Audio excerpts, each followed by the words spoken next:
Au nom du mouvement Osons le changement, je voudrais remercier les populations du 2e arrondissement de Port-Gentil, population qui nous a manifesté sa volonté du changement lors des élections municipales. Et ces populations ont largement voté pour nous et ont fait en sorte que nous puissions accéder au conseil municipal du 2e arrondissement.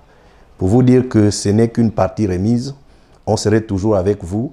Merci pour la confiance que vous avez manifestée à l'endroit de notre liste. Il y a aujourd'hui ce que les gens entendent parler d'un coup d'État qui s'est déroulé au sein de notre pays. Mais nous, au niveau du mouvement Osons le changement, nous pensons qu'il ne s'agit pas là d'un coup d'État. Il s'agit tout simplement de la manifestation de la volonté d'un peuple. Et cette volonté a été comprise par nos forces de défense et de sécurité.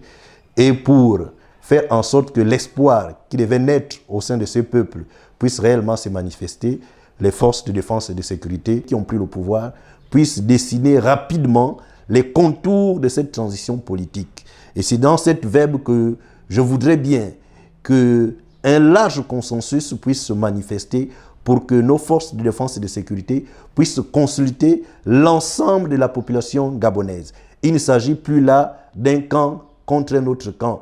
Il s'agit là de la population gabonaise qui pense redéfinir la cartographie politique de notre pays pour les prochaines années. C'est pourquoi je voudrais aussi que dans cette situation difficile que vit notre pays, que les perquisitions qui seront faites, que les poursuites qui seront faites, que ces personnes qui seront concernées par cela, que nos forces de défense et de sécurité puissent prendre le tact possible, le recul possible pour que ces gens-là qui seront poursuivis, on puisse garantir leur dignité.